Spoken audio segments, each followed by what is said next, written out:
হাদিসটা শুনলে আমাদের অন্তর্কাপ যে বাদিরু বিল আমাল, তোমরা আমল দ্রুত সম্পাদন করো। ওই জামানা আসার আগেই, ওই সময় আসার আগেই, কোন সময়? ইউসবিহু রাজুলু মুমিনান ওয়া ইউমসি কাফিরান, একজন ব্যক্তি সকালবেলা উঠবে মুমিন হয়ে, ইসলামের উপরে, সন্ধ্যা করবে কাফের হয়ে।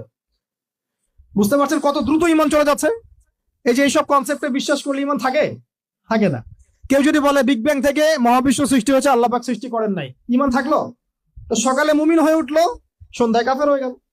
ওয়া ইউমসি মুমিনান ওয়া ইউসবিহু কাফিরান, এবং দেখা যাবে সন্ধ্যা করবে মুমিন হয়ে, সকালবেলা উঠে কাফের হয়ে যাবে। ইয়াবিউর রাজুলু দীনাহু লিআরাদিদ দুনিয়া, আল্লাহ রাসূল বলছেন সাল্লাল্লাহু আলাইহি ওয়াসাল্লাম, মানুষ দ্বীন ইসলামকে দুনিয়ার বিনিময়ে বিক্রি করে ফেলে দিবে। এটা কি সেই যুগ চলছে না?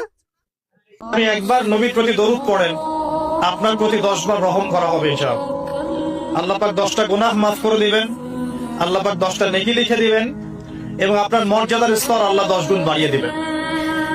অতএব যদি কেউ টেনশন ফ্রি লাইফ লিড করতে চান, তাহলে বেশি বেশি দরুদ পড়বেন, বলবেন সাল্লাল্লাহু আলাইহি ওয়াসাল্লাম, অথবা দরুদ ইব্রাহিম যেটা আমরা পড়লাম, অথবা আল্লাহুম্মা সাল্লি আলা মুহাম্মাদ ওয়া সাল্লিম, অথবা আল্লাহুম্মা সাল্লি ওয়া সাল্লিম আলা নবিয়িনা মুহাম্মদ। বিশুদ্ধ দরুদগুলো পড়বেন, আল্লাহ পাক তৌফিক দান করুন।